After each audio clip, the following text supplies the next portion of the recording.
여러분 안녕하십니까. 성남FC 후원금 의혹으로 검찰 소환 조사를 받은 민주당 이재명 대표가 오늘은 지역구가 있는 인천을 찾았습니다. 이 대표는 인천에서 검찰 정권에 굴하지 않겠다고 밝혔습니다. 국민의힘은 차기 전당대회를 앞두고 당권 경쟁이 가열되는 가운데 나경원 전 의원이 당대표 출마 관련 입장을 밝힐지 주목됩니다. 국회 연결합니다. 손효정 기자. 네, 국회입니다. 네, 민주당 상황부터 보겠습니다. 이재명 대표 오늘은 인천을 방문했다고요? 네, 어제 12시간가량 검찰 조사를 받은 이재명 대표는 지역구가 있는 인천에서 현장 최고위원 회의를 주재했습니다. 이 대표는 경제는 망가지고 안보는 위기인데 대통령실은 당권 주자 줄 세우며 권력 장악에 골몰하고 있다고 비판했는데요. 어제 조사와 관련해서도 정치 검찰에 맞서 당당히 임했다며 검찰 정권의 폭력적인 왜곡 조작 시도에 굴하지 않고 민생을 챙기겠다는 의지를 드러냈습니다. 주권자를 위한 성실한 노력을 범죄로 둔갑시키려는 검찰 정권의 폭력적인 왜곡 조작 시도에 앞으로도 굴하지 않겠습니다. 당당하고 의연하게 저들의 야당 파괴 그리고 민주주의 파괴 시도를 분쇄하겠습니다. 이 대표는 오후에 인천 신항과 전통시장에서 시민들을 만나며 민생 행보를 이어갈 계획인데요. 이에 국민의힘은 과거 이 대표가 권력을 갖고 편을 먹으면 용서가 되는 악순환을 끊어야 한다고 말한 것처럼 기소돼 정당한 처벌을 받아야 한다고 직격했습니다. 특히 정진석 비대위원장은 지도부를 비롯한 민주당 현역 의원 40여 명이 함께 검찰청사를 찾은 것을 두고 새 과시라며 윤석열 정부 발목 잡기에 나섰다고 비판했습니다. 지도부들 쫙 끌고 와가지고 세고하시하면서 검찰에 가서는 한마디도 얘기를 안 했답니다. 이게 민주정당 지도자 대표의 자격입니까? 이게 오늘의 참담한 제1야당의 현실입니다. 네, 오늘 국민의힘 당권 주자들 일정은 어떻습니까? 네, 어제 저출산위 부위원직 사의를 표명한 나경원 전 의원은 오늘 자신의 지역구인 서울 동작구 당협 신년 인사회에 참석했습니다. 당대표 출마 여부를 묻는 취재진의 질문엔 여전히 고심하고 있다고 답했는데요. 이어 윤석열 정부의 성공이 무엇보다 중요한 때라며 이를 위해 무엇이 중요한지 고민하고 있다고 덧붙였습니다. 여전히 나 전 의원이 국민의힘 지지층에서 당대표 지지율 선두권을 기록하고 있는 가운데 오늘 오후 서울시당 신년 인사회 행사에서 출마 관련 입장을 밝힐 거란 관측도 나옵니다. 김기현, 안철수, 윤상현, 조경태 의원 등 다른 당권 주자들도 오늘 인천시당 신년 인사회에 참석했는데요. 나 전 의원 출마 여부에 촉각을 곤두세우며 당권 주자들 셈법이 복잡해질 전망입니다. 네, 이런 가운데 김진표 의장이 선거법 개정과 개헌에 대해서 입장을 밝혔죠. 네, 김진표 국회의장은 국회 사랑제에서 신년 기자간담회를 열고 승자 독식의 선거제도를 바꿔 진영 정치와 팬덤 정치를 종식해야 한다고 밝혔습니다. 국회 정치개혁특별위원회가 선거법 개정안 여러 개를 만들면 국회 전원위원회에서 집중 토론해 오는 3월까지 결론을 내는 방안도 함께 제시했습니다. 또 행정부의 집중된 권한을 분산해 국민의 대표기관인 국회 입법권을 강화해야 한다며 개헌 논의에 운도 띄웠는데요. 선거제 개정을 주관하는 국회 정개특위 정치관계법 소위도 오늘 새해 첫 회의를 열고 선거법 개정안 10여 개 내용을 살펴보며 본격적인 논의를 시작했습니다. 소위는 앞으로 매주 회의를 열 방침인데 시한이 얼마 남지 않은 만큼 논의의 속도를 낼 것으로 보입니다. 지금까지 국회에서 전해드렸습니다. 이재명 대표를 조사한 검찰은 이번 사건을 어떻게 매듭 지을지 고민하고 있습니다. 재판에 넘긴다는 방침은 세워졌는데 그 전에 구속영장 청구 여부가 남았습니다. 취재기자 연결합니다. 송재인 기자. 네, 사회부입니다. 네, 오늘은 일단 조사 내용을 분석하는 데 집중하는 겁니까? 네, 그렇습니다. 다만 분석할 분량이 그렇게 방대하지는 않을 것으로 보입니다. 어제 이 대표가 조서 열람 시간을 포함해서 12시간가량 검찰 조사를 받긴 했지만 검찰 질문에 대한 구두 답변은 필요한 경우에만 제한적으로 했기 때문입니다. 대신 10쪽이 채 안 되는 서면 답변서를 미리 준비해서 검찰에 제출했습니다. 이 서면 답변서는 자신에게 적용된 제3자 뇌물 혐의를 반박하는 내용이었습니다.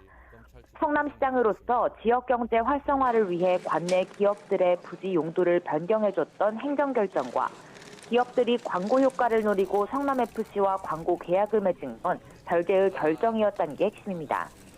혐의의 핵심 쟁점인 부정한 청탁과 대가성을 모두 부인한 셈입니다. 또 이 같은 결정들로 성남 시민의 이익이 커졌다는 논리를 대면서 정치적 이익을 노리고 대가성 후원을 주도한 게 아니냐는 검찰의 주장에도 맞선 것으로 알려졌습니다. 이 대표는 어제 조사를 마치고 나와서도 검찰의 주장을 받아들일 여지가 마땅히 없었다며 혐의를 부인하는 입장을 다시 한번 강조했습니다. 직접 들어보시죠. 결국 법정에서 진실이 가려질 것입니다. 오늘 제시되는 여러 자료들을 봐도 제가 납득할 만한 그런 것들은 없었던 것 같습니다. 네, 구속영장을 청구할지가 가장 관심입니다. 검찰 내부 분위기는 어떻습니까? 네, 우선 검찰은 이 대표를 기소하는 방향으로 사실상 방침을 세웠다고 봐도 무방합니다. 검찰은 앞서 이번 의혹과 관련해 성남시 실무진과 두산건설 전 대표를 기소하면서 공소장에 정진상 당시 성남시 정책실장과 이재명 대표를 공범으로 못 박았습니다. 그때가 지난해 9월이었는데 이후 두산건설뿐 아니라 네이버와 차병원 등 다른 관내 기업들에 대해서도 압수수색을 벌이면서 검찰은 이 대표의 혐의를 입증할 만한 증거를 쌓았다는 입장입니다. 네이버 압수수색 과정에서 확보한 성남시에 제기할 민원 문건과 성남FC에 후원해달라는 요구를 실제로 받았다는 기업 관계자들의 진술이 대표적입니다. 수사팀은 성남FC가 받은 광고비가 모두 160억 원에 달해 이 대표 혐의가 무겁다는 점을 앞세워서 구속영장을 청구하는 방안에 대해서도 가능성을 열어뒀습니다. 이 대표가 일관되게 혐의를 부인해온 것도 구속영장 청구 배경으로 작용할 수 있습니다. 그러나 실익이 크지 않아서 기소에 앞서 이 대표 신병 확보에 실제 나설지를 두고는 고심하고 있습니다. 이 대표 구속영장을 청구하더라도 임시국회 회기 중이라 체포동의안 절차를 밟아야만 합니다.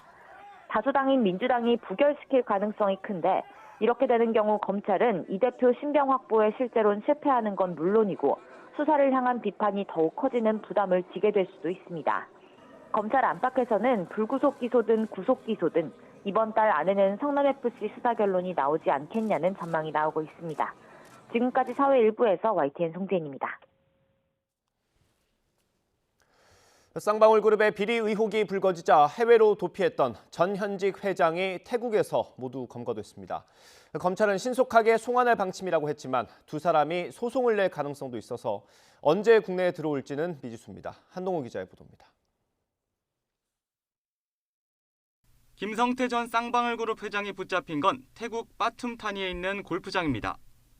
현지 경찰 주재관이 첩보를 입수한 뒤 태국 경찰 이민국이 붙잡은 것으로 파악됐습니다. 지난해 5월 출국한 지 8개월 만입니다. 김 전 회장 검거 당시 지난해 초 해외로 도피해 체포영장이 발부된 현 회장도 함께 붙잡혔습니다. 김 전 회장이 붙잡힌 건 공교롭게도 자신이 연루된 변호사비 대납 의혹의 당사자 이재명 더불어민주당 대표가 검찰에 소환된 날입니다. 이 대표가 과거 선거법 위반 의혹 사건으로 재판받을 때 쌍방울이 거액의 변호사비를 대신 내줬다는 의혹인데 현재 수원지검이 수사 중입니다. 김 전 회장은 지난해 6월 검찰이 쌍방울그룹 본사를 압수수색하기 전 출국했는데 당시 검찰 수사관이 쌍방울 측에 수사기밀을 유출한 걸로 드러났습니다. 김 전 회장은 이 외에도 배임, 횡령, 불법 대북 송금 의혹 등 쌍방울그룹을 둘러싼 여러 비리 의혹의 핵심 인물입니다. 검찰은 향후 태국 관계당국과 협력해 신속하게 송환한다는 방침이라고 밝혔지만 비슷한 전례를 보면 가능성은 크지 않습니다. 김 전 회장처럼 검찰 수사 직후 해외 도피한 쌍방울 재경 총괄본부장은 지난달 초 태국 경찰에 체포되었지만 현지 법원에 송환 거부 소송을 내 아직도 태국에 머물고 있습니다. 조기 송환, 난항 전망에도 김 전 회장의 신병 확보가 가시화한 만큼 쌍방울을 둘러싼 여러 의혹 수사에도 속도가 붙을 것으로 보입니다. YTN 한동우입니다. 이태원 참사 국정조사 특위가 내일 유족과 생존자 등이 참석하는 공청회 형식으로 3차 청문회를 개최합니다. 국정조사 특위 여야 간사는 내일 오후 2시 국회에서 희생자 유족과 생존자를 진술인으로 채택해 3차 청문회를 열기로 합의했습니다. 유족 8명과 생존자 2명, 이태원 일대 상인 2명이 그 대상으로 참사 당시 상황 등에 대한 발언이 끝나면 의원들의 질의가 이어질 예정입니다. 앞으로의 유행세를 가늠할 수 있는 코로나19 감염 재생산 지수가 석 달 만에 1 밑으로 내려왔습니다. 중국발 입국자에 대한 방역 강화 조치 이후 지금까지 중국에서 들어온 사람 5명 가운데 1명은 양성 판정을 받은 것으로 집계됐습니다. 취재기자 연결합니다. 신윤정 기자. 네, 사회 2부입니다. 네, 중국발 입국자들에 대한 입국 후 PCR 검사가 도입된 이후 첫 일주일간의 검사 결과가 나온 거죠? 네, 그렇습니다. 단기 체류 외국인의 인천공항검사 양성률은 매일 발표됐지만 내국인과 장기 체류 외국인의 거주지 관할 보건소 검사는 결과 확인 등의 시간이 걸려서 오늘 첫 주간 단위 통계가 집계됐는데요. 그 결과 지난 2일부터 7일까지 6일 동안 중국에서 출발해 우리나라로 입국한 사람은 모두 6,396명으로 나타났습니다. 이 가운데 5,617명이 검사를 받았고 1,100명이 양성 판정을 받아서 양성률은 19.6%로 확인됐습니다. 즉 중국에서 들어온 입국자 5명 가운데 1명꼴로 양성이 나온 겁니다. 단기 체류 외국인 입국자가 360명으로 양성률 21.9% 가장 높았고 장기 체류 외국인은 261명이 양성으로 양성률은 17.9%입니다. 전체 중국발 입국자의 절반가량을 차지한 내국인은 479명이 확진됐고 양성률은 19.1%입니다. 중국에서 들어온 내국인과 장기 체류 외국인 779명은 검사받지 않은 것으로 나타났는데요. 방역당국은 해외 유입 변이의 지역사회 전파를 조기 차단하기 위해서는 검사가 누락되는 일이 없어야 한다며 각 지자체의 유선 전화 등을 통해서 철저하게 감시해달라고 당부했습니다. 네, 정부는 국내 유행 상황에 대해서는 감소세로 진단했다고요. 네, 그렇습니다. 오늘 0시 기준 코로나19 신규 환자는 54,343명으로 어제보다 5천여 명 줄었습니다. 일주일 전과 비교하면 24,000여 명, 2주 전과 비교하면 33,000여 명씩 적고 수요일 기준 11주 만에 최소를 나타냈습니다. 주간 단위로 봐도 지난주 일평균 확진자 수는 59,000명대로 전주 대비 9.6% 감소했고 감염 재생산 지수도 12주 만에 1 아래로 떨어졌습니다. 다만 위중증 환자와 사망자 수는 높은 수준을 이어가고 있는데요. 지난주 위중증 환자 수는 전주 대비 2.9% 증가해 일평균 597명, 사망자 수는 전주 대비 2.9% 감소해 일평균 57명을 나타냈습니다. 조규홍 중앙재난안전대책본부 제1차장은 오늘 모두 발언에서 7차 유행이 감소세로 돌아선 양상이라며 다만 국내외 여건은 아직 더 지켜봐야 한다고 말했습니다. 그러면서 실내 마스크 착용 의무 조정과 관련해 확진자 수와 백신 접종률 등 관련 지표와 함께 해외 상황과 국내 유입 가능성 등을 종합적으로 논의해 추진하도록 하겠다고 설명했습니다. 지금까지 사회 2부에서 YTN 신윤정입니다. 최근 중국에서 코로나19 감염자가 폭증하는 가운데 주요 도시 화장장 주변이 오가는 차량과 대기줄로 가득한 모습이 위성사진에 포착됐습니다. 미국 워싱턴 포스트는 9일 중국 화장장과 장례식장을 찍은 위성사진들을 분석해 현지 코로나19 사망자 급증으로 화장시설이 포화 상태에 놓인 실태를 보도했습니다. 중국 당국의 방역 규제 완화 이전인 지난달 6일 한산했던 모습과는 달리 같은 달 24일 사진을 보면 화장장 주변으로 사람과 차량 활동이 눈에 띄게 늘었으며 차량이 줄지어 대기하는 모습도 볼 수 있습니다. 최근 한중 관계는 여러 곳에서 파열음이 나오고 있습니다. 중국은 우리나라를 겨냥해 비자 발급을 제한하는 보복 조치를 내리고 대등한 조치라고 주장했습니다. 베이징 강정규 특파원입니다. 중국이 여러 차례 예고한 상응 조치는 결국 한국을 겨냥한 게 돼버렸습니다. 仍执意针对中国采取歧视性入境限制措施，对此中方坚决反对，并采取对等措施。 박진 외교부 장관과 친강 신임 중국 외교부장의 첫 통화에서 쓴소리부터 오간 배경입니다. 우리 정부의 조치에 대해서 박진 장관이 그 과학적이고 객관적인 그 근거에 입각한 것이라는 걸 갖다 충분히 설명을 했습니다. 이 밖에도 최근 한중 관계는 여러 곳에서 파열음을 내고 있습니다. 지난 연말 우리 국회의원들의 타이완행을 두고 중국은 무단 방문이라며 강력히 반발했습니다. 서울의 한 식당이 중국의 해외 비밀 경찰서라는 의혹도 양국 간 앙금으로 남아 있습니다. 秘密警察事件之前，东方明珠还是一个正常营业经营的场所。事件出现之后，就成了众矢之的。 한국인에 대한 비자 발급 제한은 중국에서도 검색어 1순위였습니다. 미중 대결 구도 속에 더 복잡하게 꼬인 한중 관계, 국민 감정의 골마저 깊어지고 있습니다. 베이징에서 YTN 강정규입니다.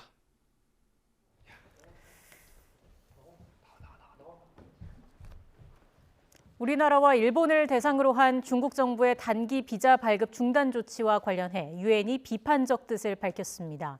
스테판 듀자리크 유엔 대변인은 브리핑에서 유엔 회원국들은 세계보건기구의 지침을 따라야 한다고 말했습니다.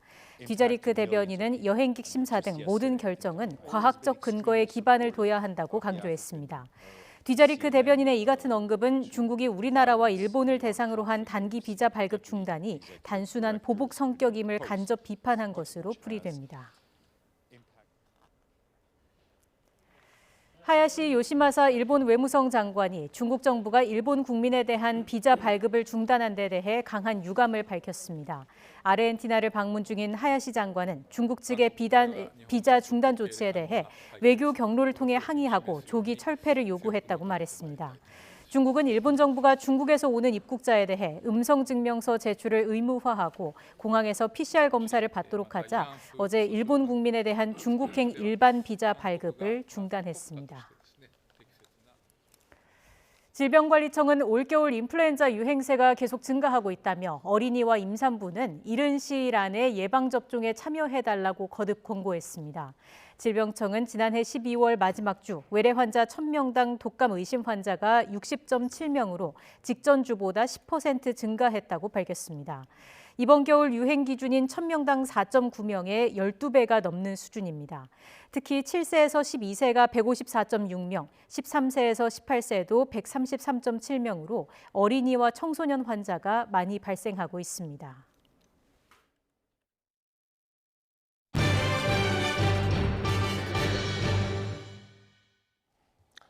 IMF가 올해 세계 경제 3분의 1이 불황에 빠질 거라고 예측한 데 이어 세계은행도 올해 경제 성장률 전망치를 대폭 낮췄습니다. 미국을 포함한 선진국들의 성장률이 꺾이면서 세계적인 경기 둔화가 이어질 것으로 예상했습니다. 워싱턴 권준기 특파원의 보도입니다.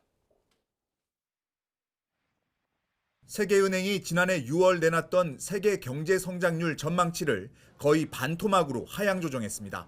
올해 3% 성장할 거란 예상을 1.7%로 낮췄습니다. 인플레이션을 잡기 위한 가파른 금리 인상이 이어지면서 투자가 줄어드는 악순환을 주요 원인으로 꼽았습니다. It's a sharp slowdown, and it has to do with a host of factors. One is the interest rate increases. One is that investment just hasn't been keeping up, so there's not enough production to go around. 1.7% 경제 성장률은 금융위기를 겪은 2009년과 코로나19로 경제가 봉쇄된 2020년을 제외하면 지난 30년간 가장 낮은 성장률입니다. 세계은행은 보고서에서 올해 경기 침체에 근접할 정도의 위기가 예상된다고 밝혔습니다. 특히 선진국들의 경제 성장률이 꺾이면서 세계적인 경기 둔화를 부채질할 것으로 내다봤습니다. 미국과 유로존의 성장률 전망치를 1.9%포인트 대폭 낮추며 각각 0.5%와 제로 성장률을 예상했습니다. 중국도 전망치보다 0.9%포인트 낮춰 잡긴 했지만 2.7%였던 지난해보다는 회복할 것으로 전망했습니다. 가파른 금리 인상이 경기 둔화의 원인으로 지목됐지만 제롬 파월 연준 의장은 통화 정책에 정치적 고려는 없을 거라고 못 박았습니다. Continuously earn that independence by using our tools to achieve our assigned goals of maximum employment and price stability, and by providing transparency to facilitate understanding and effective oversight by the public and their elected representatives in Congress. 지난 2020년에 이어 올해 또 경기 침체가 온다면 대공황이 있었던 1930년대 이후 처음으로 10년 안에 2차례 경기 침체를 겪게 되는 것이어서 그 충격파가 더욱 클 것으로 전문가들은 예상하고 있습니다. 워싱턴에서 YTN 권윤기입니다. 해가 바뀔 때마다 연초 특수를 누렸던 헬스장의 상황이 올해는 예전만 못합니다. 물가와 금리가 동시에 오르고 공공요금까지 인상된다는 소식에 운영자들의 고민이 깊어지고 있습니다. 현장에 취재기자 나가 있습니다. 윤성훈 기자. 네, 서울 영등포동에 있는 헬스장에 나와 있습니다. 네, 현장 상황 어떻습니까? 네, 이곳은 영등포역에 인접해 점심시간에도 이곳을 찾아 운동하려는 사람들이 많았다고 하는데요. 지금은 다소 한산한 편입니다. 특히 새해 연초에는 운동을 다짐하는 사람들이 늘어 헬스장이 붐비는 편이지만 올해는 그런 특수도 찾아보기 어렵습니다. 관계자 이야기 직접 들어보시겠습니다. 조금 더 늘어날 거로 예상을 했는데 작년과는 다르게 좀 더 줄어든 것 같아서 이제 다른 연도랑은 좀 다르지 않나 생각이 들고 있습니다. 실제 이곳의 이번 달 회원수는 지난해 1월과 비교하면 30%가량 줄어들었습니다. 사회적 거리두기가 있을 때보다 오히려 이용자가 감소한 건데 두 가지 요인이 영향을 준 것으로 풀이됩니다. 우선 고금리 여파입니다. 금리가 가파르게 오르자 헬스장과 카드사들이 맺고 있던 제휴 범위가 줄어들었습니다. 실제 이곳도 회원들에게 제공하던 무이자 할부 기간이 단축됐는데 소비자들은 목돈을 한꺼번에 내야 하는 만큼 선뜻 헬스장을 등록하지 못하는 것으로 보입니다. PT 같은 경우 저도 이제 막 예전에도 받고 했었는데 지금은 이제 좀 이 비용이 좀 부담스럽고요, 전반적으로. 또 고물가 상황 역시 소비자들이 지갑을 닫게 만든 원인으로 분석됩니다. 통계청에서 발표한 지난해 소비자 물가 지수는 107.7을 1년 새 5.1% 올랐습니다. 외환위기 때인 1998년 이후 최대 상승폭을 기록하면서 소비자들도 여가 활동 씀씀이를 줄이는 것으로 보입니다. 이런 데다 전기와 가스 등 공공요금도 오를 것으로 예고돼 헬스장 운영에 대한 고민도 커지고 있습니다. 헬스장 샤워시설부터 난방, 운동기기 등을 가동하는 데 드는 비용이 그만큼 늘어나기 때문입니다. 직접 들어보시겠습니다. 수요가 계속 줄어드는 상태에서 공공요금이 올라간다 그러면 저희한테는 운영 부담이 될 수밖에 없죠. 부담은 상당히 많이 크죠. 아무래도 좀 불안한 것도 많이 크고.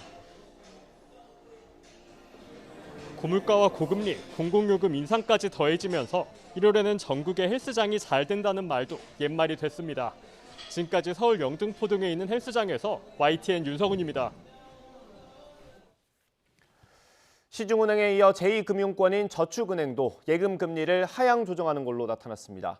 어제 기준 저축은행의 평균 예금 금리는 연 5.25%로 평균 금리가 가장 높았던 지난해 11월 말 5.53%보다 0.28%포인트 하락했습니다. 실제로 JT저축은행은 회전식 정기 예금 금리를 연 5.5%에서 5.3%로 낮췄고 웰컴저축은행과 하나저축은행도 각각 0.2%포인트씩 하향 조정했습니다. 저축은행 예금 금리가 낮아지는 건 시중은행의 예금 금리 인하 영향으로 풀이됩니다. 지난해 연평균 취업자 수가 81만 6천 명이 늘어서 22년 만에 가장 큰 폭으로 증가했습니다.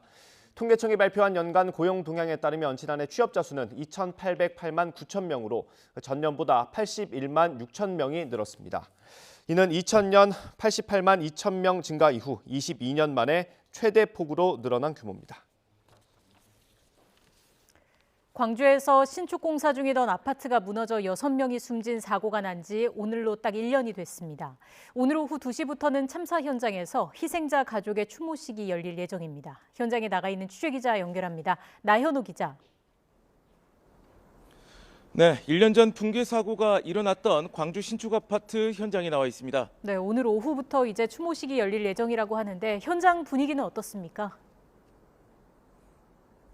네, 광주 신축 아파트 붕괴 사고는 이 공사 중이던 아파트 이 39층부터 이 모두 16개 층이 이 한순간에 무너져 내리면서 안에서 작업하고 있던 노동자 6명이 숨지고 1명이 크게 다친 사고였습니다. 지금 제 옆을 보면요. 당시 이 처참했던 현장의 모습은 지금 이렇게 파란색과 회색 이 가림막으로 가려져 있는 모습입니다. 사고가 난 아파트는 3월부터 시작되는 철거를 앞두고 있는데요. 지금은 철거에 앞서서 안정화 작업이 진행되고 있습니다. 붕괴 당시 잔해물이 겹겹이 쌓여서 희생자들을 수습하는 데는 무려 28일이나 걸렸습니다. 가족들은 마지막 희생자가 수습될 때까지 현장을 지켰는데요. 언제나 가족을 찾을 수 있을지 애타게 기다렸던 모습이 지금도 눈에 선합니다. 현장에서는 오늘 오후 2시부터 추모식이 진행될 예정입니다. 희생자 이 가족협의회 주관으로 열리고 분향소도 운영되고 있습니다. 현대산업개발도 오늘은 작업을 중지한 채 안전한 작업 환경 조성을 위한 이 결의대회를 열기로 했습니다. 네, 이렇게 큰 사고를 냈는데 책임자 처벌은 어떻게 이루어지고 있습니까? 네, 우선은 이 경찰이 사고가 일어난 직후부터 11개월에 걸쳐 이 수사를 벌였습니다. 이 사고 원인은 이 시공 방식 무단 변경을 비롯한 이 안전 불감증에 있었던 것으로 드러났는데요. 이에 따라 이 경찰은 현대산업개발 이 현장 소장을 비롯한 모두 21명에 대해 이 사고 책임과 관련해 이 직간접적인 책임이 있다고 보고 이 검찰에 이 송치했습니다. 현재 진행 중인 재판에서는 현대산업개발과 하도급 업체가 이 서로 책임을 떠넘기고 있는 모습입니다. 사고 이후 국토부는 현대산업개발에 등록 말소나 영업정지 1년을 내려달라고 서울시에 요청했는데요. 그러나 사고 1년이 됐는데도 현대산업개발에 대한 행정처분은 내려지지 않고 있습니다. 서울시가 2차례 청문회를 열었지만 결론을 내리지 못하고 있는 건데요. 1심 재판 결과를 보고 행정처분을 결정하겠다는 입장입니다. 붕괴 사고가 난 공사 현장 주변 상인들도 계속해서 피해를 보고 있습니다. 상가에는 군데군데 임대 표시가 나붙어 있는데요. 사고 직후 2달간 장사를 못하면서 거래처가 끊겨서 영업에 직격탄을 맞았습니다. 또 붕괴 사고로 예정보다 공사가 장기화하면서 분진으로 인한 피해도 겪고 있습니다. 피해를 본 상가 87곳 가운데 이 30여 곳은 이견을 좁히지 못해 보상이 끝나지 않았습니다. 지금까지 광주 신축 아파트 일주기 현장에서 이 YTN 나윤호입니다. 종합편성 채널 TV조선 재승인 심사 과정에 개입한 의혹을 받는 방송통신위원회 간부 2명의 구속 여부가 이르면 오늘 저녁에 결정됩니다. 서울 북부지방법원은 오늘 낮 방통위 양모 국장과 참호 과장에 대한 구속 전 피의자 신문을 진행합니다. 양 국장 등은 3년 전 심사 당시 TV조선의 최종 평가 점수가 재승인 기준을 넘기자 심사위원들에게 평가 점수를 알려주며 점수표 수정을 요구한 혐의를 받습니다. 검찰은 앞서 심사위원 일부가 TV조선의 특정 항목 점수를 의도적으로 낮게 수정한 정황이 담긴 감사 자료를 넘겨받아 방통위를 3차례 압수수색했습니다. 종합편성 채널 TV조선 재승인 심사 과정에서 방송통신위원회 간부가 개입한 의혹을 수사하는 검찰이 한상혁 위원장 측근인 정책위원을 조만간 소환 조사할 방침입니다. 서울 북부지방검찰청은 지난달 말 TV조선 재승인 심사 과정에 개입한 혐의로 방통위 이모 정책위원을 추가 입건했습니다. 이 위원은 지난 2020년 종편 재승인 심사 당시 방통위 양모 국장 그리고 참호 과장과 공모해 심사위원을 임의로 배정한 혐의를 받습니다. 앞서 검찰은 방통위를 3차례 압수수색하는 과정에서 이 위원의 휴대전화를 압수수색했고 이 위원은 포렌식 조사에도 참관한 것으로 알려졌습니다.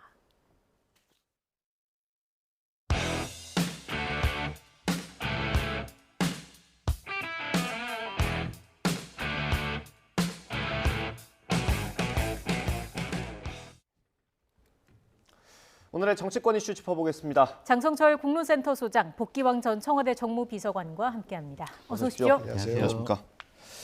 네, 여당 전당대회 상황부터 보겠습니다. 나경원 전 의원이 저출산 고령사회위원회 부위원장직을 내놓겠다고 밝혔고요. 개인적인 행보를 이어가고 있는데 기자들이 계속 쫓아다니고 있어요. 오늘 아침에도 쫓아갔는데 별 얘기는 안 했습니다. 한번 들어보겠습니다. 출마 결심 있으셨나요?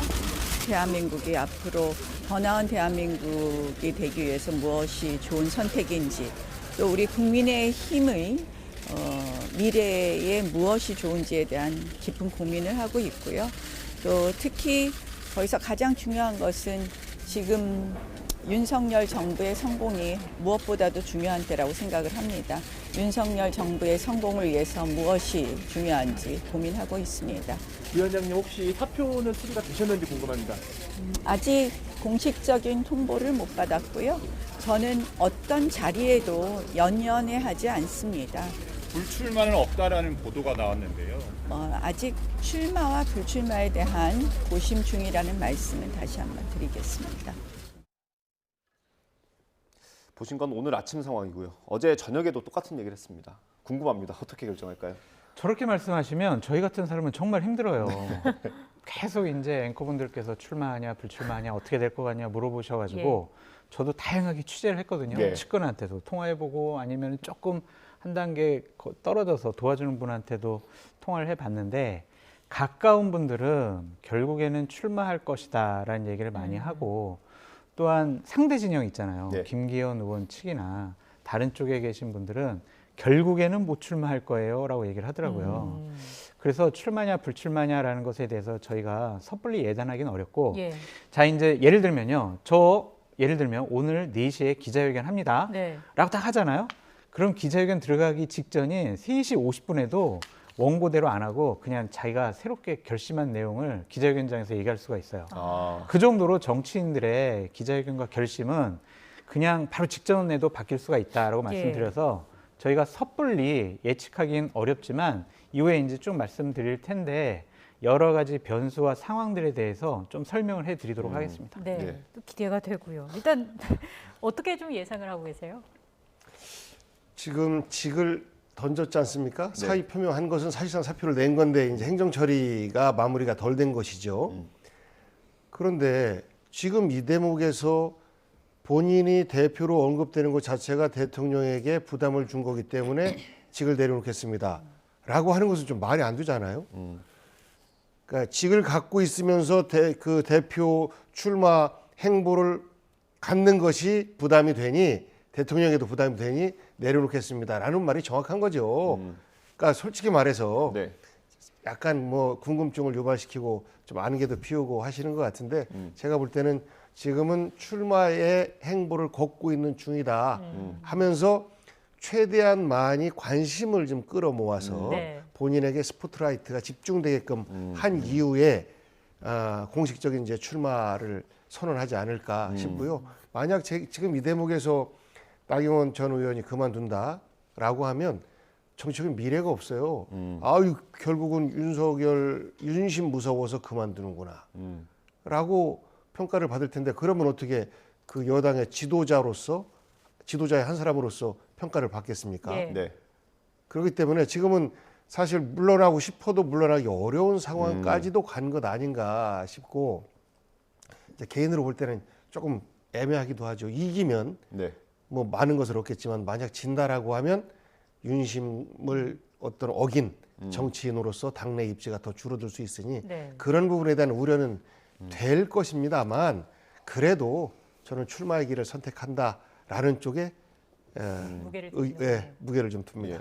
이렇게 시간을 좀 끄는 게 어떤 대통령실과의 어떤 충격파 같은 걸 좀 줄이고 최대한 줄이고 몸값을 높이는 그런 의도도 있을까요? 그 두 가지 다 있는 것 같아요. 그러니까 대통령과 대통령실이 나경원 위원장 절대로 출마하지 마라고 지금까지 모습을 보이고 있잖아요. 그것을 본인이 설득할 수 있다라고 좀 생각을 하는 것 같아요. 내가 윤석열 정부의 성공을 위해서 뭐든지 할게요라는 메시지만 계속 반복적으로 내고 있잖아요. 그것은 제가 당대표 되더라도 대통령과 호흡을 잘 맞춰서 공천 속썩이지 않겠습니다. 제가 윤석열 정권의 성공을 위해서 정책적으로도 뒷받침 잘 할게요. 갈등 혼란 불러일으키지 않겠습니다. 라는 메시지를 계속 내는 것 같다라고 말씀을 드리고 나경원 위원장은 어찌 보면 윤석열 대통령을 본인이 설득할 수도 있다라고도 생각을 하는 것 같아요. 그래서 어제 오후 이전과 이후로 대통령실의 좀 분위기가 달라진 부분이 있어요. 어제 오전까지는 나경원 위원장 절대로 출마하면 안 돼라는 그런 분위기였는데 어제 오후부터는 늦은 오후부터는 나경원 위원장이 출마할 수도 있겠네. 그리고 출마하면은 나경원 위원장이 당대표가 될 수도 있겠네. 그거에 대한 시나리오별 여러 가지 정무 판단 보고서를 작성을 해라. 그러한 이제 얘기까지 있어요.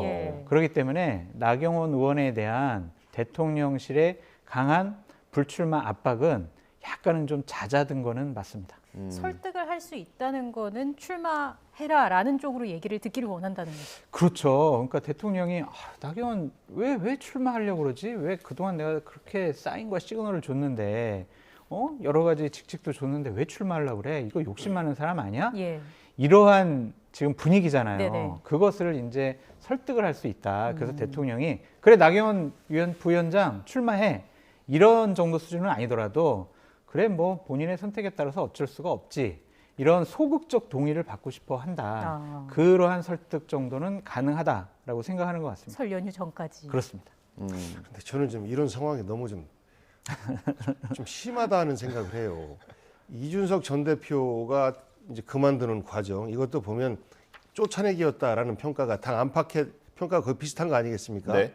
그런데 지금도 윤심 또 대통령 비서실 관계자들이 의견을 냅니다. 그 결국 윤심이 실려져 있는 것인데, 그 나경원 전 대표 같은 사람이 윤심 눈치를 보고 무서워서 출마를 할까 말까를 고민할 정도의 어떤 그 당무 개입을 대통령실에서 깊게 하고 있다라는 거거든요. 지금까지 못 봤던 모습이에요. 네. 그러니까 겉으로라도 이렇게 거칠게 그 정무 조정을 하고 한 경우가 없었습니다. 노골적으로 윤심과 어긋나면 정치 못한다, 국민의힘에서는 뭐 이런 거잖아요. 그래서 야, 과연 이것이 정당 민주주의에 맞는 건가, 이런 생각을 합니다. 저는 그 장 소장과 철학이 뭐 비슷한 것이, 여당은 대통령의 동반자이면서 대통령의 힘을 실어주는 존재이면서 동시에 민심을 전달하는 통로 역할을 충실히 할 때 정당으로서의 자기 기능과 역할을 다 하는 것이거든요. 그런데 지금 보면 국민의 목소리를 듣는 통로보다는 그 대통령의 어떤 그 심기를 거스르지 않고 대통령의 뜻대로 집행을 도와주는 어떤 당으로서 이런 기능만 하려고 하는 것 같아서 저는 굉장히 우리 정당 민주주의가 위협받고 있는 이런 하나의 모습 아닌가라는 걱정을 좀 해봅니다. 복혜영 비서관님, 윤석열 정권 안 무서우세요? 그렇게 좀 다른 정권과는 좀 다르다라는 생각을 좀 많은 분들이 하고 계시다라고 볼 수밖에 없고, 제 자신도 이제 방송을 하면서 상당히 좀 자기 검열하는 부분이 좀 있다, 알게 모르게 그런 게 있는 것 같아요. 그래서 최근에 윤석열 대통령실 윤핵관들이 하는 모습을 보고 다시 한번 민주주의가 무엇인가라는 것에 대해서 생각을 해봤습니다. 우리 교과서에 나오잖아요. 국가의 주인은 국민이다. 그러면 당의 주인은 당원이다. 그런데 지금 윤핵관들이 보이는 모습은 국가의 주인은 대통령이고 당의 주인은 우리 윤핵관들이다. 왜? 우리가 힘을 갖고 있고 권력을 갖고 있고 우리가 다수니까. 그걸 민주주의라고 생각을 하는 것 같아요. 그건 당내 민주주의가 아니죠. 그건 당내 전체주의다라고 말씀드릴 수밖에 없고, 제가 이명박 정권, 박근혜 정권 다 경험을 해봤지만 그때도 전당대회 열렸었어요. 그런데 이 정도로 경쟁자에 대해서 출마하지 마, 룰을 바꾸고 출마하지 마, 압력을 가하고 이런 모습은 처음 봤습니다. 그냥 출마는 해서 우리 대통령의 마음, 친이들, 친박들의 마음은 이 A라는 후보에게 있어. 이런 식으로 노골적으로 그 사람들 선거를 도와주긴 했었지만 이런 식으로 출마를 못하게 하는 행태는 전 처음 보는 것 같아서 상당히 좀 안타까워요. 이번 발언은 자기 검열이 안 되신 것 같기도 하고. 저희가 지지율 그래픽 준비해놨는데 한번 보겠습니다. 나경원 전 의원이 최근에 이렇게 잡음이 있었는데도 굉장히 높은 지지율을 아직까지 이어가고 있습니다. 30.7%, 김기현 의원이 많이 올라왔네요. 18.8%. 그 다음이 유승민 전 의원입니다. 14.6%. 이게 나경원 전 의원의 출마 명분이 이 지지율이 될 수도 있다라는 분석이 있습니다. 이 지지율 가지고 안 나오면 그러면 나 전 의원에게는 정치적인 생명이 좀 위태로울 수도 있다고 보십니까? 그런 분석을 많이 해요. 복혜영 비서관님도 말씀을 잘 해주셨지만, 아니 저렇게 당원들 아니면 국민의힘 지지층의 지지율이 높은데도 안 나온다? 그러면 정치 지도자들 자격이 있어? 왜 안 나와? 윤핵관들의 압박에 의해서 대통령실이 싫어하니까 안 나와? 그럼 정치 지도자로서 어떠한 뜻을 앞으로 펼칠 수가 있을 것이냐. 그냥 외부의 압력에 의해서 외부에서 다른 얘기를 하니까 자신의 정치적인 뜻과 소신을 꺾는 사람, 정치적인 지도자가 되기 어렵죠.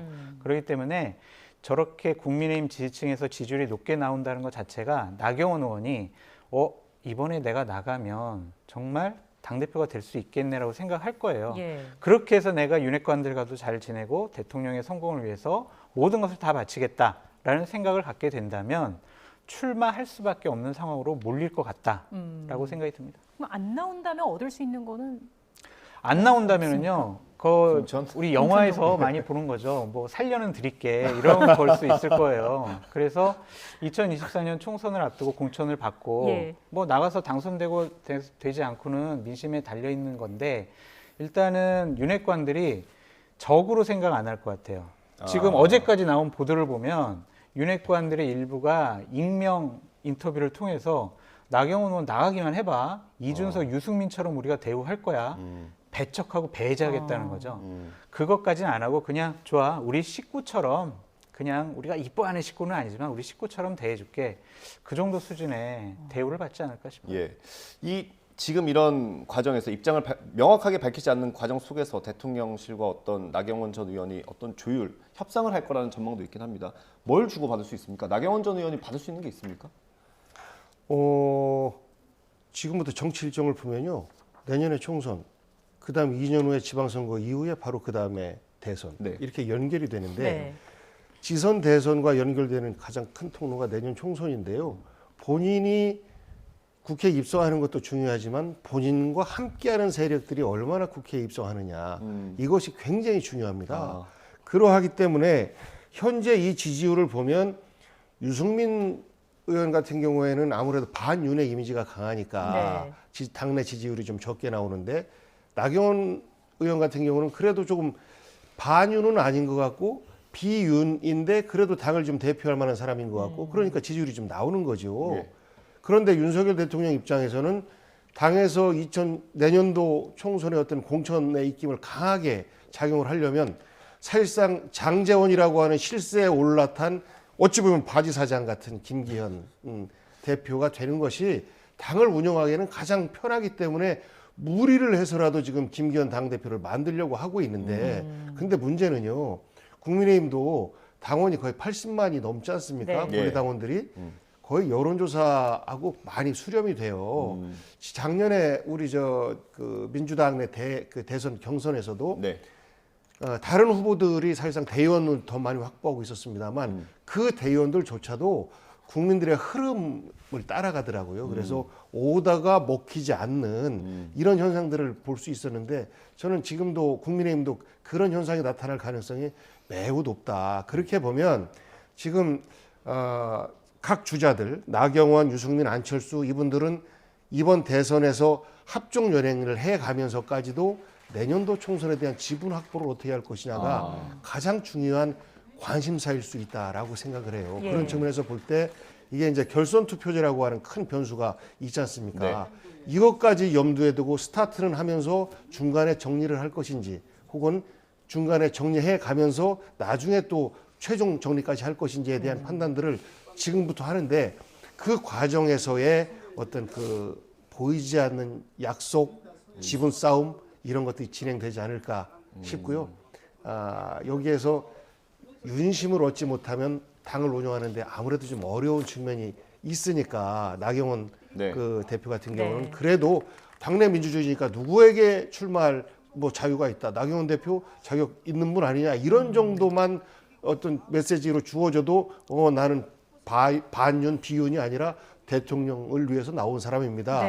이렇게 하면 본인 이제 승리 가능성이 높아지지 않겠습니까? 또 그런 어떤 그 일종의 그 선거 전술을 지금 보이는 중 아닌가 싶습니다. 그러게요. 오히려 반윤, 비윤 이런 프레임을 의식해서 또 명확한 입장을 밝히지 않을 거라는 시각도 있어요. 근데 그거를 우리가 막 정치적으로 분석을 해봤자 소용이 없는 것 같다는 좀 생각이 들고요. 나경원 의원이 비윤 후보가 된다고 한들 이번에 전당대회에서 당원들의 선택을 받을 수가 있을까요? 그 프레임은 본인은 안 좋아할 거예요. 그냥 저는 정말로 윤석열 대통령을 진정하게 성공시킬 수 있는 그런 사람이에요. 라는 부분을 계속 강조할 거다라고 말씀드려요. 이게 경선 룰이 바뀌면서 좀 우려됐던 것 중에 하나가 이제 극우 인사들이 최고위에 입성할 수도 있겠다라는 우려가 있었는데 어젠가요? 그 유튜버께서 이제 최고위원 출마를 선언하면서 사무실을 열었는데 거기에 김기현 의원도 갔고 정광훈 목사까지 그 자리에 있었다고 하더라고요. 네, 몇몇 의원들도 가서 여러 가지 힘을 실어줬는데 신혜식 씨 같은 경우에는 구독자가 150만 명에 가까워요. 그래서 국민의힘의 당원분들이 신혜식 그 유튜버를 상당히 좀 인정을 하기도 하고 그분이 하는 여러 가지 방송들에 대해서 상당히 진중하게 느낀다라고 이제 볼 수밖에 없는 것이죠. 그러한 부분에 있어서 신혜식에게 반대하는 모습을 표하면 국민의힘의 예를 들면 60대 이상의 당원들의 반감을 살 수가 있다. 그래서 신혜식 씨 마음에 좀 들었으면 좋겠다라고 생각을 해서 표에 도움이 될 것 같아서 간 것으로 보여지는데 선관위에서 이제 어제 발표한 게 있거든요. 네. 그러니까 전과자는 국민의힘 선관위 말씀하시는 거죠? 국민의힘 선관위에서 이번 전당대회 때 당대표나 최고위원 출마하는 분 중에 전과자가 있으면은 후보 등록을 받아주지 않겠다라고 이제 결정을 했어요. 그러니까 민주화 운동과 관련된 전과는 괜찮은데 다른 예를 들면 좀 파렴치하거나 좀 저급한 그런 범죄 행위에 대한 전과에 대해서는 출마 자체를 봉쇄하겠답니다. 그래서 일단은 저렇게 출마를 선언한 신혜식, 강신업, 뭐 김세희 이런 유튜버들이 등록이 될 수 있을지는 모르겠어요. 저분들이 이제 어떠한 법적인 문제가 있는 것 같아요. 저분들을 향한 새로운 규정인 것 같은데 그래서 일단은 저분들이 출마를 하지 않더라도 저분들이 국민의힘 지지층과 당원에 미치는 영향력이 강하기 때문에 많은 분들이 저분 뭐 출마하는데 가서 덕담해 준 것이다. 그렇게 봐야죠. 실제로 지도부에 들어갈 가능성도 있다고 보십니까? 만약에 등록을 한다면. 참 예측하기 어려운데 만약 김어준 씨가 민주당 전당대회에 나가가지고 민주당 지도부가 된다고 생각을 해보세요.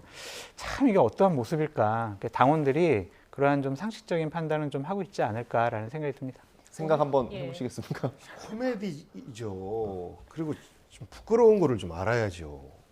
김어준 씨가 출마할 리도 없겠지만 만약에 그분이 출마한다라고 했을 때 유력 당대표가 그분과 손잡아서 당의 어떤 지지자, 극렬 지지자라고 표현하는 그분들의 표를 하나라도 좀 더 받기 위해서 애쓰는 모양, 이것이 좋게 평가받겠습니까? 저는 김기현 의원 굉장히 좋은 분이라고 생각을 하는데 지금 당대표 출마를 하고 나서부터는 조금 잘못된 길로 가는 듯한 이런 느낌을 많이 받아요. 아까 말씀드렸던 것처럼 본인의 지도력과 본인의 정치적 힘, 본인의 전망, 비전 이런 것으로 해서 그 선거를 치러야 되는데 없어요. 업혀가고 있는 모양 아닙니까? 여기에 이런 보수 유튜버들 이분이 최고위원에 나오는 것 다들 전망을 해요. 아, 장사하려고 나오는 거다. 자기 지지자들을 더 많이 확보하기 위한 장사 도구로서 나오는 거다라고 얘기하는데 여기에 가서 인사를 한다라고 하는 것은 본인이 아무리 뭐 개인적으로 친하든 혹은 생각이 같든 간에 그 여당 대표로서의 부적절한 행보 중에 하나다라고 지적할 수밖에 없습니다. 알겠습니다. 어쨌든 뭐 전당대회가 다가올수록 관심도 그만큼 높아지는 모습인데요. 구도가 어떻게 짜여질지 계속해서 좀 지켜보도록 하고요. 주제를 바꿔보겠습니다. 어제 검찰 조사를 받은 이재명 민주당 대표, 오늘은 자신의 지역구인 인천으로 향해서 현장 최고위를 열었습니다. 여기서 나온 발언 듣고 오시겠습니다. 어제 정치검찰에 맞서서 당당하게 조사에 임하고 왔습니다. 주권자를 위한 성실한 노력을 범죄로 둔갑시키려는 검찰 정권의 폭력적인 왜곡, 조작 시도에 앞으로도 굴하지 않겠습니다. 당당하고 의연하게 저들의 야당 파괴 그리고 민주주의 파괴 시도를 분쇄하겠습니다. 검찰이 어떤 모략과 날조를 해도 결국 국민과 역사는 반드시 승리할 것입니다. 소장님 어떻게 들으셨습니까? 저는 자꾸 본인은 억울해요 라는 항변을 하고 있는데 저런 해명 갖고 지지층에는 환호를 받을 수 있겠지만 중도층 그리고 국민의힘을 지지하는 쪽에서는 반감이 더 커질 것 같다는 생각이 들어요. 잘못된 일이 벌어졌다라는 것 갖고 검찰에서 조사를 하는 거 아니겠어요? 그리고 어제 막 역사를 강조하시고 또한 김대중, 노무현 전 대통령들 얘기까지 꺼냈는데 그분들은 민주주의를 위해서 헌신하셨고 지역주의를 타파하기 위해서 이 나라 정치 발전을 위해서 헌신했던 분들이거든요. 그분들이 억울하게 검찰 수사 받은 것과 자신이 성남시장 시절에 저질렀다라고 의혹을 받고 있는 개인적인 비리 의혹과 동일화시켜서 민주당과 진보 진영을 완전히 시궁창으로 떨어뜨리는 저러한 발언을 하는 것은 상당히 좀 부적절해 보인다라고 말씀을 드릴 수밖에 없어요. 일단은 검찰에서 어떠한 증거를 통해서 어제 수사 과정에서 압박을 가했는지 새로운 증거를 내세웠는지 뭐 언론 보도에 몇 가지가 나오긴 했지만 일단은 제3자 뇌물죄는요 이미 처벌된 근거가 다 있습니다. 박근혜 전 대통령 K스포츠재단 롯데에서 돈 받아가지고요 처벌됐고요. 이남기 전 공정거래위원장 네. SK로부터 여러 가지 청탁을 받았어요. 그걸 해결해주고 본인이 다니던 절에 10억을 기부하라고 그랬어요. 그래가지고 처벌받았다니까요. 나는 어떠한 금전적인 혜택을 직접적으로 받지 않더라도 다른 누군가에게 혜택을 준다면 그게 제3자 뇌물죄라는 죄목입니다. 그래서 자꾸 저는 억울해요. 정치검찰의 보복, 탄압 이거 이겨내겠습니다. 라고 항변만 하는 것은 그렇게 썩 좋아 보이지 않는다라고 말씀드립니다. 예, 준비된 반박 들어보겠습니다. 2014년도에 있었던 일이 지금에 와서 문제 같아요. 만약에 이재명이 대통령 후보가 안 됐었다면 문제가 될까요? 문제 안 됐을 거예요. 그렇게 추측할 겁니다. 그리고 제3자 뇌물이라고 하는 것에 대해서 저는 굉장히 좀 황당합니다. 왜냐하면 대통령이 국민들에게 세금을 덜 걷고 무엇인가를 돌려주기 위해서 애쓰는 행위. 이것 그러면 국민들에게 뇌물 준 겁니까? 이것 또한 제3자 뇌물이거든요. 예. 똑같은 거예요. 그러니까 그 성남FC에 후원을 했던, 광고를 했던 많은 업체들이 그동안에 이재명 시장 전임 시장 때부터 본인들이 소유하고 있는 땅에 대한 개발을 위해서 여러 가지 다양한 시도들을 했었고 약속된 바도 있었고 예. 그랬었어요. 그런 것들에 대한 진행 과정에서 이제 결과가 나왔던 것이고 그 관내에 있는 기업들은 어떻게 하면 당내 많은 어떤 그 시민들과 함께 할까라는 고민을 합니다. 이거는 네. 이제 사회공헌의 한 부분으로 해서 그 지역과의 그 결합을 어떻게 더 강하게 할 것이냐라는 건데 그런 차원에서 보면 이런 그 뭐 시민 뭐 체육회도 마찬가지고 또 뭐 축구단도 마찬가지고 이렇게 후원을 해요. 그런 일환이거든요. 그래서 여기서 나오는 이익을 예를 들어서 이재명과 이재명 측근들 누가 사사롭게 금전적 이익을 취했다라고 하면 혹은 이것을 대가로 해서 어디 취업을 시켜줬다 이런 개인들에게 이익이 갔다라고 하면 제3자 뇌물이라는 표현이 저는 타당할 수 있다고 봐요. 네. 박근혜와 최순실 미르재단 이거는 개인 간의 어떤 경제 공동체다라고 이제 검찰이 논리를 만들었고 이것이 인정된 거거든요. 예. 마찬가지로 그 공정거래위원장도 특별 사찰, 이 사찰과 개인 간의 관계가 있는 겁니다. 그리고 정찬민 위원회 예를 들던데 자기 친구가 땅 사게 했어요. 도시개발 어떤 그 용도 변경이 되는 그 지역을. 이런 것들하고 이거는 성남 시민 전체에게 혜택이 들어간 거예요. 어느 특정인 누구에게만 들어간 것이 아니고 이것을 갖고 제3자 뇌물이다라고 하면 저는 뭐 누차 방송에서도 말씀드렸습니다만 지역의 그 시민, 군민, 구민을 위해서 애쓰는 혹은 도민 시민을 위해서 애쓰는 단체장들 무사할 수 있는 사람 아무도 없어요. 그래서 이런 해괴한 논리가 왜 지금에 와서 이재명 대표를 겨누는 칼이 되는지 예. 저는 차라리 다른 걸로 했으면 좋겠어요. 그러면 이거 좀 개인의 문제이기 때문에 개인이 좀 그 해명해야 되는 것 아니야? 라고 생각이 들 테인데 저도 똑같이 그 8년간의 단체장 경험을 했던 사람으로서 네. 이런 노력들 어디나 다 하거든요. 예를 들어서 사회복지 공동모금회에서 연말에 모금하자라고 하면요.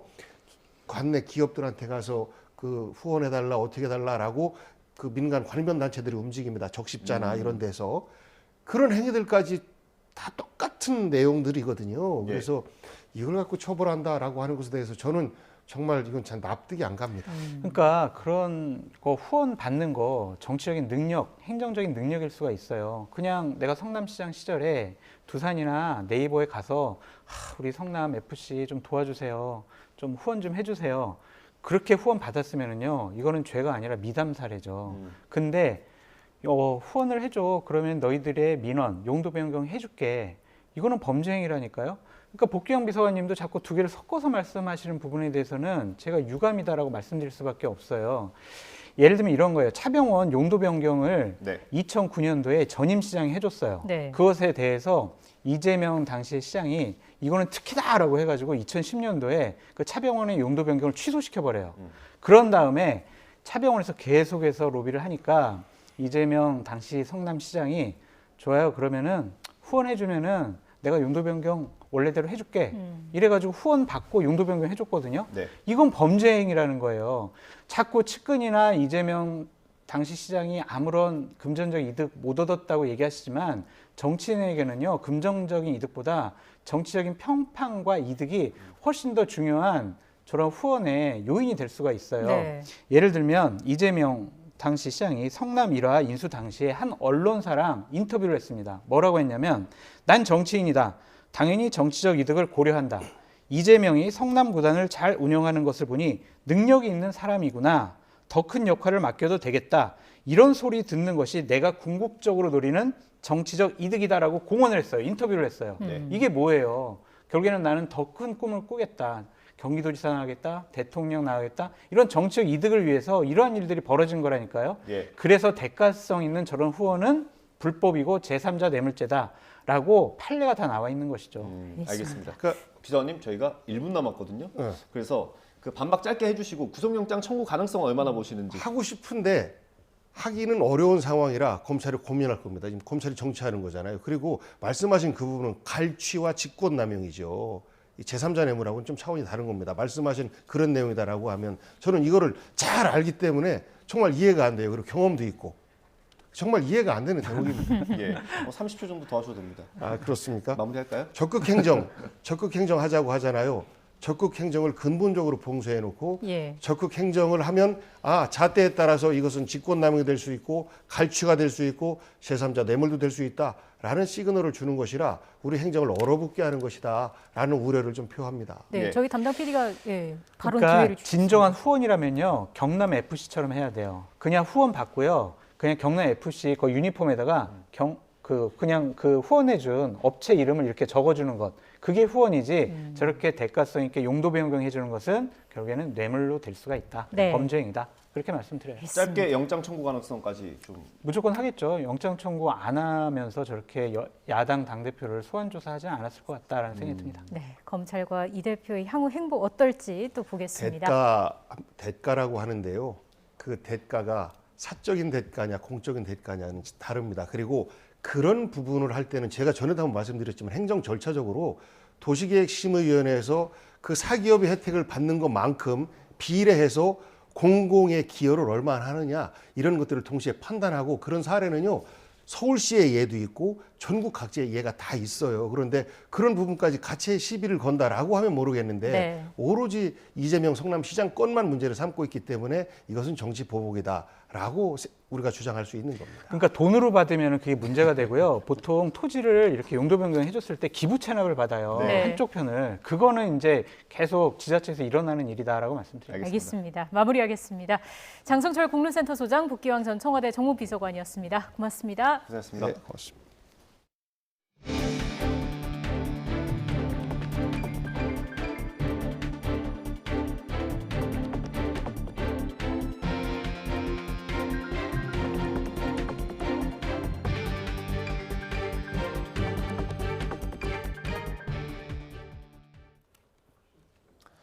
박찬욱 감독의 영화 헤어질 결심이 현지 시각 10일 미국 양대 영화상 가운데 하나인 골든글로브에서 아쉽게 상을 받지 못했습니다.